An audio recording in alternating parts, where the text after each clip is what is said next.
Welcome to this talk about how to survive and transform your small business in the midst of the coronavirus COVID-19 crisis. My aim for you is to get you from chaos to clarity by the end of this talk. My name is Jason Scott Montoya, and I'm a B2B digital freelance marketer. I'm also the author of two books, Path of the Freelancer, An Actionable Guide to Flourishing in Freelancing, and The Jump from Chaos to Clarity for your striving small business.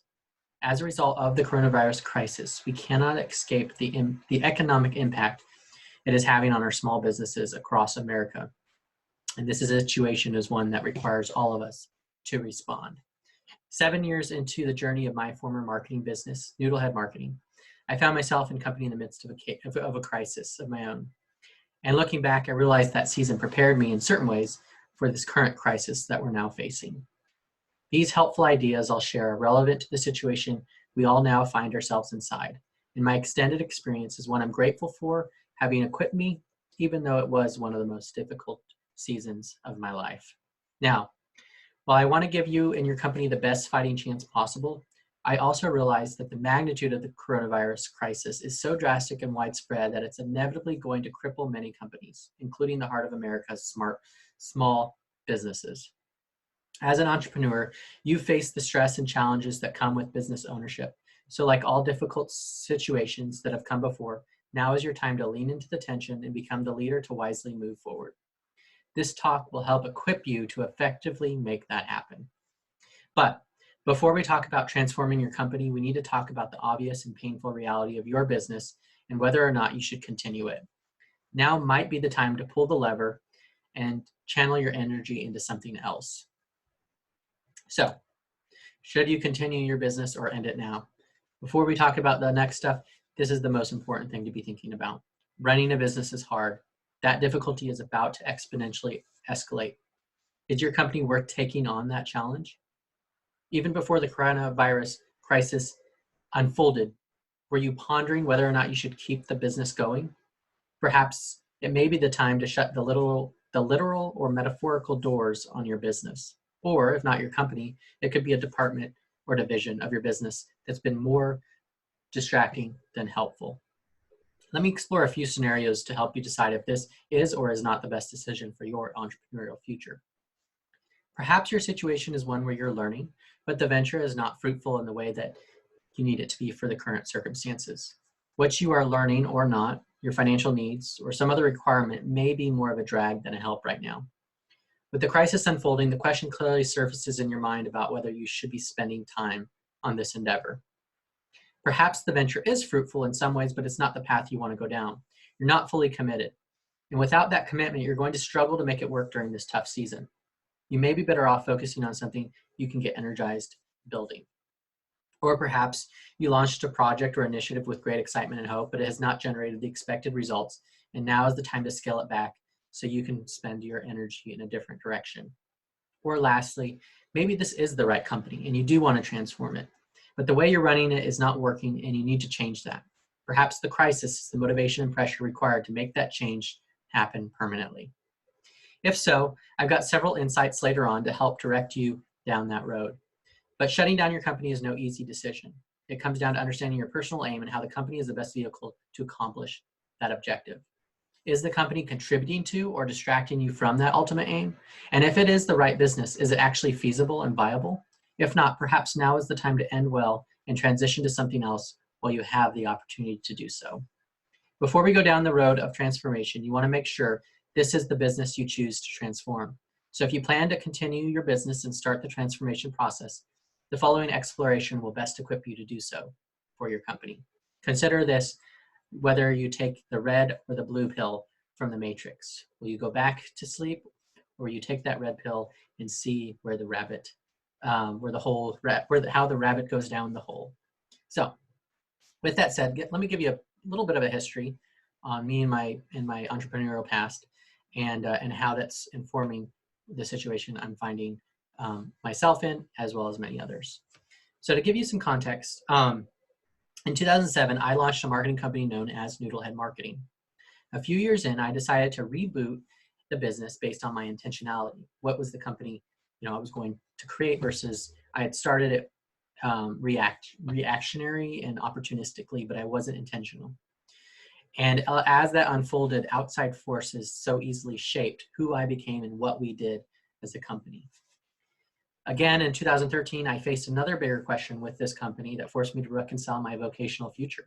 This led to the decision of shutting down the business and going a different direction, which at the time I didn't know would lead to full-time freelancing as a digital marketer, which I've done for the last 6 and now going on 7 years.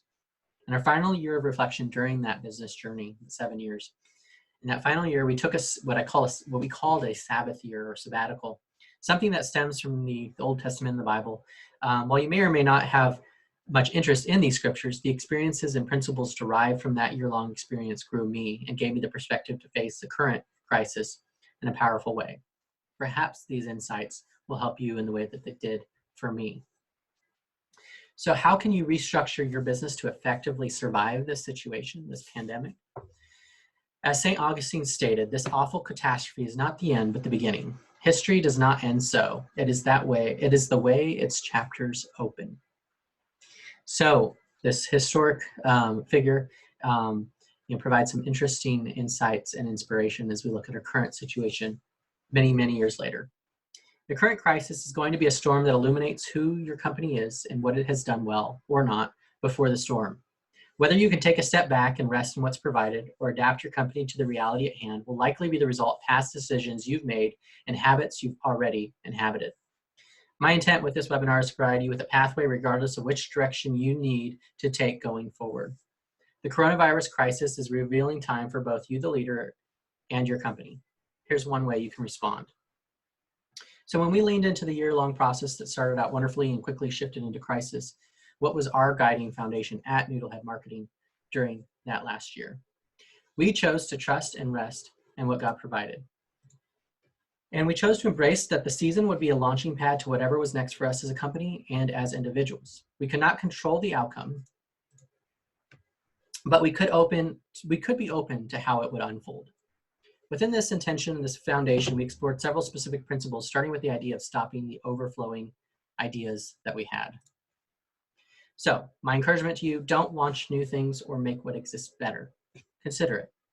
As Jim Collins says in his book, How the Mighty Fall and Why Some Companies Never Get In, if you want to reverse decline, be rigorous about what not to do. Andy Stanley also says, devoting a little of yourself to everything means committing a great deal of yourself to nothing. If your business was anything like ours, and in this recovering visionary you hear speaking, we were chronically coming up with and starting ideas while also rampantly not finishing these many things we began. We had a wreckage of unfinished business, and it was the cycle that prevented us from ever making meaningful progress beyond the revenue wall we perpetually hit. If this tendency is true of your company and the visionary that leads it, consider leaning into not cultivating new ideas, and instead focus on executing what projects and initiatives you already have in place. Do what's in front of you, diligently and with excellence. In our current climate, it's going to be hard enough to get existing clients and customers to adopt new services, but new services with strangers will be the most difficult task. Start with the easiest. The difference between successful people and really successful people is that the really successful people say no to almost everything. A few words from Warren Buffett. So let's jump into the next item. Channel, let incoming resources flow out. Act as a conduit. As you wonder about whether or not you can make payroll for your staff and seriously contemplate laying off part or all of your team, I'd like to share ideas as to how you might be able to adapt financially while retaining your team along the way. Perhaps you've heard of the idea of leadership not taking a salary or the staff getting fired. Others may have heard of furloughs or an across-the-board pay cut as other ways to respond to the financial situation. Or some are leaning into borrowing large amounts of debt to pay off staff instead of facing the reality at hand. Some of these may be necessary to survive, but I'd recommend fully understanding the ramifications of each before using them. Unfortunately, I see these options as unsustainable or potentially irresponsible for the amount of time I expect this crisis to unfold. With that said, this is a tough situation, so I don't condemn people who have and will make the hard choices as a result of this pandemic. But I do hope to provide an alternative option, at least for smaller companies. The idea is an income sharing program. Don't stockpile your cash, but rather share it with those who are part of your team as it comes in or doesn't. This is exactly what we at Noodlehead Marketing did during our final year. Before this final year, began, we took everyone's salary and gave each person a weight. This created a percentage of income we would all receive each month after we paid the company's expenses. During the first few months, we actually earned more than our salary before we transitioned. But as the year unfolded, our respective incomes did drop, but so did the workloads. This provided the flexibility to reward the success, but also not cripple the company with the downturn. It's an opportunity to share the burden of wins and losses for those that are willing to participate. Perhaps you could structure your employee compensation in a way that allows your team to take a percentage of income based on their pay and the amount of income and expenses of the company. If you decide to go down this road, be aware that you don't want to stretch your company's income so wide that no one earns a meaningful amount. And one other activity we did as part of was to pay some of our recurring expenses for the upcoming year in advance. This allowed us to knock out these expenses while also, while things were at the best, and then share more money later when income was down. If you go down this road, I recommend that not only your employees are on board with the arrangement, but also their spouse, their family. While it's possible a better alternative to being unemployed, the arrangement is not without risk. Everyone affected should be fully committed. So speaking of commitment, my other encouragement to small business owners is to bring loyal outsiders inside. When we shifted into our final year, we had a loyal contractor that we wanted to continue working with the team through this year. So we formalized his pay with a weighted percentage, as I mentioned earlier. We made him an employee. This made 4 of us as part of this new team with income sharing weighted pay. As you enter into this season, think about who is the loyal team and whether any reliable outsiders should be brought into the fold, assuming they'd invite the offer. Next, lean into community support. What we quickly realized, and when we navigated our crisis, is that doing this alone is not possible. We need others to succeed. As self-sufficient as we can be, especially here in America, we're quickly learning the lessons of humility and just how much of our success came from people and systems we had no control over or involvement in.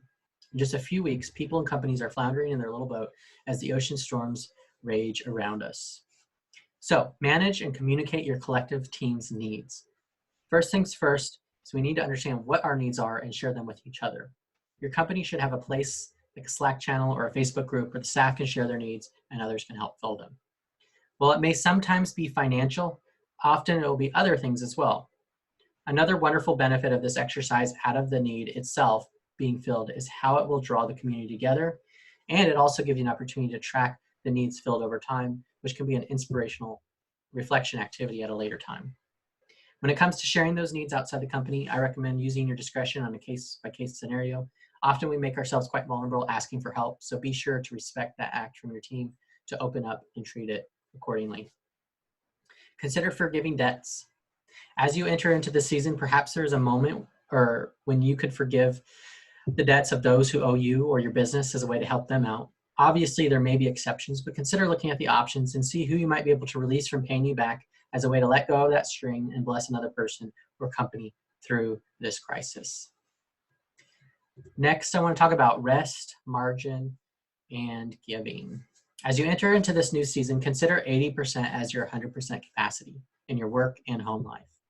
While the crisis first unfolds, this may be challenging, as I've found, but once things settle, move towards the goal of having that 20% margin. Again, 80% is 100% for you. The 20% becomes the margin that allows you to adapt and respond to situations that you don't expect. Because we're in this season of uncertainty, we need that margin. And as much as we hope our Herculean efforts will change the tide at the front end, trying to do more than 100%, they probably won't. So we want to pace ourselves well. The shift towards operating with great margin will be challenging, especially if your habit is chronic overcommitment. If things take a downturn, you may find that you have more than a 20% margin. As it grows beyond that, my recommendation of what to do with all the extra time you have, or that you get from not commuting to work, is as follows. First, complete all your projects. Get your stuff done and get ahead while you get this opportunity. Once you've gotten ahead, help other team members complete their projects so they too can get ahead. Once you and your colleagues' projects are done, use that extra time to rest, to pray, worship, study. If you still have time, give that time to your family and community in ways you always wanted but never acted, or where you see there is greatest need. And finally, give your relational time to clients and those you know because of work. Reach out to them, ask them how the crisis is affecting them, discover what you can do to help make their lives and business better, even if it doesn't result and paying clients. Rest, operate with margin, and give generously. When we took our year of Sabbath as a company, I look back wishing I would have leaned deeper into that rest component, learning from my regret after the initial adrenaline pumping craziness of the cycle fades, and you can lean into it as well. So there will be downtimes. Sometimes it means to do something, sometimes it means not. If it does mean to do something, I want to share with you a 5-step process to transform you from chaos to clarity and to get you on track. So the first of them is what I call low-hanging fruit, high impact, low effort. This will give you the best chance possible to adapt to the crisis. So as it unfolds, you need to quickly respond by identifying the high impact, low effort things you can do to get wins. What emails or website homepage updates could you make to make a difference? Who could you call? What could you do to generate a win that gets you fuel for today and tomorrow? I'm seeing my clients get creative with rapidly launching programs highly relevant to the crisis situation. I've launched this and other webinars to help others as a way to adapt myself in the case my consulting does go south. What about you and your business? What have you done in the past that has worked and you've since abandoned? Perhaps it's time to go back to those things. Second is simplify everything. Once you've tapped out of quick win opportunities, you need to look around at your business and simplify everything. What could be done more excellently with less processes? What department, initiative, or product is more of a headache and dead weight than a fruitful endeavor? What marketing or content pieces should be consolidated into a more focused initiative? Since we have limited resources and the likelihood of scarcity increasing, we need to cut out the fat and focus on what's most important. Everything else must go. So make what's left better. Part of the reason we want to simplify everything in the previous stage is because we will take what's left and make it better. What we're left with in terms of people, projects, and processes now need attention and resources. How do you deliver your service and product with excellence time and time again? How do you focus on your marketing and sales efforts to persuade others to purchase? How do you build your brand and message in a way that compels people and companies to seek you out? Fourth, identify and fill the gaps. After we've simplified everything, made what's left better, we'll start to notice some gaps between what we're offering and what we're delivering. Note these things and focus on filling the gaps with a basic version and over time with a more developed solution. Complete your system, but don't use this as an opportunity to launch completely unrelated initiatives. And the last step of transformation from chaos to clarity is taking what you've perfected and do it over and over again as excellently as possible. Master maintenance, do it perfectly over and over again. If needed, reiterate your approach to get simpler, better, and more complete as things change. While it's challenging to generically apply specifics of these efforts to your business, these strategic directives will give you the framework to transform your business into what it needs to be to survive and thrive beyond this crisis. You'll need to reflect on what that means for your business. To recap, ask yourself these questions. What easy wins are available to us? What could we stop doing or consolidate that would allow us to focus on what matters? Of the initiatives we retain, how can we make them even better? Are there any gaps that would bolster up our primary offering? And how do we attract and execute on offerings over and over with excellence? In order to do this, it's going to require that you become the leader you need to become to do this and lead your team accordingly. So you must level up to effectively lead your company through this crisis. Keith Eigel in his book, The Map, says the following about the connection between personal transformation and the company's growth. If we want to change our organization, we've got to start by changing ourselves. Vertical development would entail understanding the purpose or value of conflict in a new, different, and increasingly more complete way. Challenging life experiences either accelerate or arrest vertical growth. The more challenging the experience, the greater its potential to bring about vertical development. We have a huge opportunity as leaders. This starts by facing our fears and knowing ourselves. We're often fearful even in prosperity. Now we're facing a once-in-a-century type crisis across the globe. Our fear just got gasoline poured on it. We have a front row seat to see both our character flaws and strengths. So we each have a choice. Will we lean into our fears and our flaws? Will we live out our strengths? Don't wait for rescue. Do what you can today. I recall a season in my business where I was waiting for rescue. For someone to come into the business, make it work after all the fear and struggles failed to generate the success I was seeking. If I could hire the right salesperson, the perfect project manager, or the go-getting director of operations, we'd finally be saved and get to the target destination, get to the finish line. And I waited and it didn't change my circumstances or level of contentedness. Finally, I ran into the author of a book about 5 fishermen that were lost in the ocean for 9 months. It was called The Fourth Fisherman. His name was Joe. I asked him why 3 of the 5 survived and 2 of them died. And the 2 that died waited for rescue, hoping a boat would save them from the hard reality they faced. The 3 that lived embraced reality and did what they could each day to survive. It's not easy to catch and drink turtle blood or your own urine, but the 3 that survived did what was necessary while also taking care of each other. And they happened to have a Bible on board, and they read that as well. When he contrasted those that survived and those that did not, I realized I was like the 2 that perished, waiting for rescue. It inspired me to stand up with my shoulders straight and do the hard things I had pushed off. So lead courageously, operate wisely. You have a choice now too. As Luke Skywalker says, it's the destiny of the Jedi to confront fear. And for successful leaders, the same is true. You can cower in fear or overreact out of panic, but that won't save you or the people you care about. Instead, it's about leaning in, humbling ourselves, and accepting that we are simply a small boat tossed around by the waves of the storm. Any control we thought we have is now out the window, but perhaps in that glimmer of reality is our moment to do something small that will lead to something big. So build relationships, be an expert at filling the gap, communicate, act decisively, provide clear direction, and bring others along.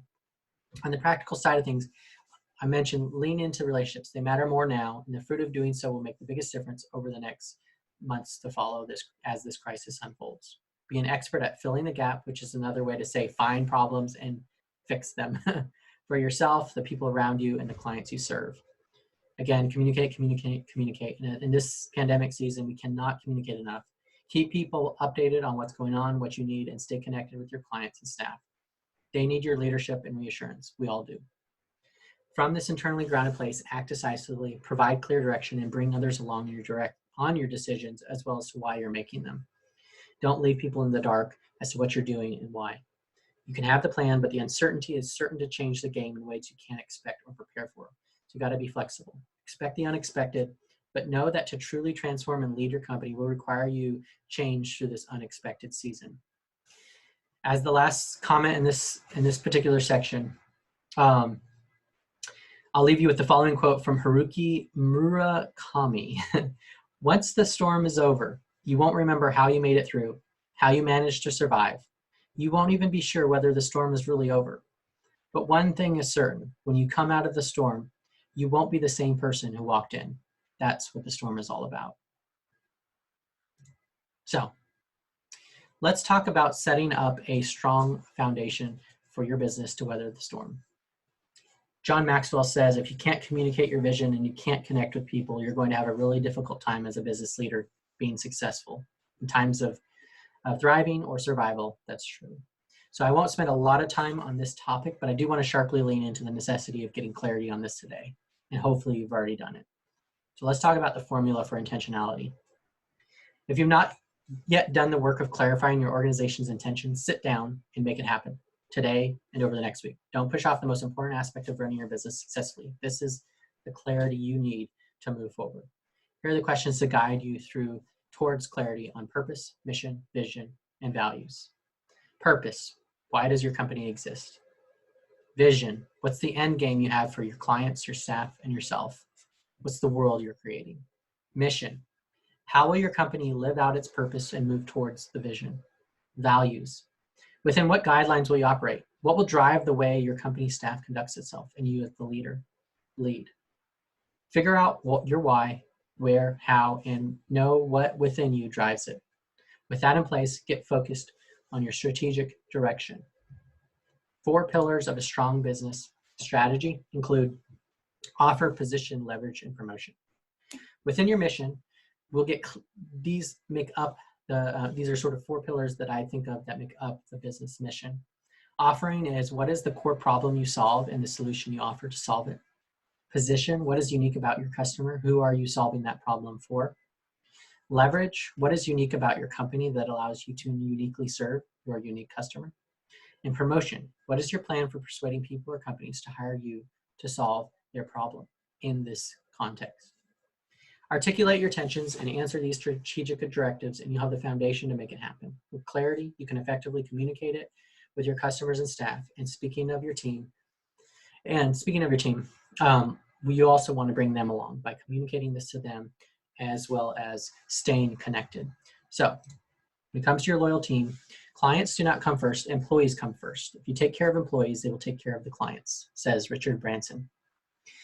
Unfortunately, you may not be able to bring your whole team along for the ride because of just the severity of the situation we find ourselves in and how it affects different companies in different ways so far and ongoing.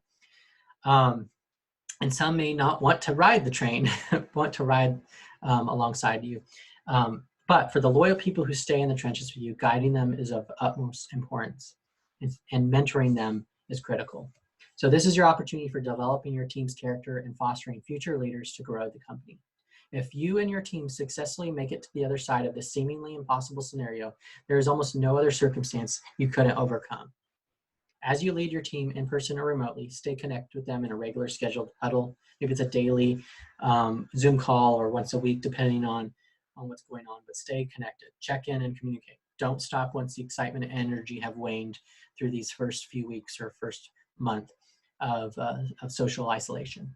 This quote from Aravind Chandrasekaran and John Tissant say it best from a Harvard Business Review research. We saw the continuous improvement culture begin to erode when physicians leading daily huddles, short-term meetings aimed at managing quality and safety, were busy with other duties or left the primary care practice.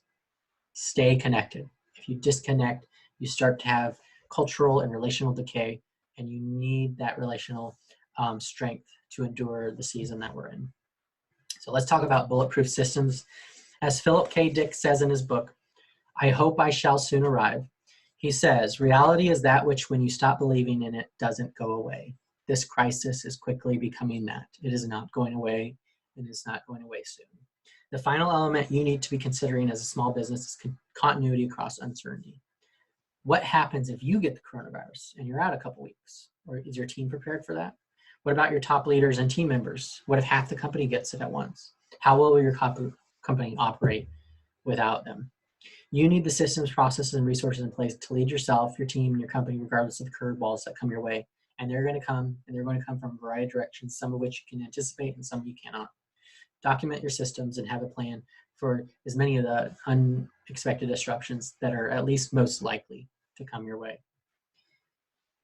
My closing thoughts, the pandemic is non-discriminate. Whether you're a worker or business owner, a wealthy person, or someone in poverty, the virus is catchable by all of us. We're all potential victims. And if not directly by the virus illness itself, we are subject to the economic ruin that has unfolded in its wreckage.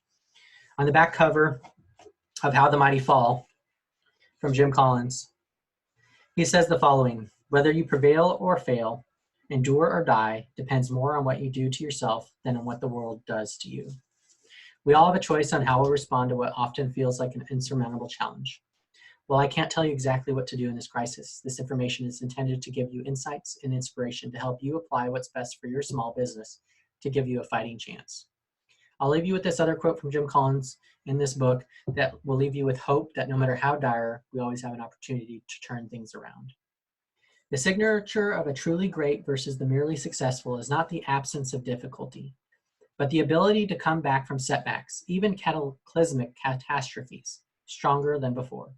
Great nations decline and recover. Great companies can fall and recover. Great social institutions can fall and recover. And great individuals can fall and recover. As long as you never get entirely knocked out of the game, there always remains hope. Thank you for joining me on this webinar for transforming your business while caught in the chaos of the coronavirus. If you'd like to dive into the content further, I recommend you pick up a copy of the book, The Jump, on Amazon. You can also download some free chapters and other free business resources at jasonscottmontoya.com/jump. And have a wonderful day, and I look forward to hearing your successful stories of transformation in the midst of the crisis. And if you need anything, let me know.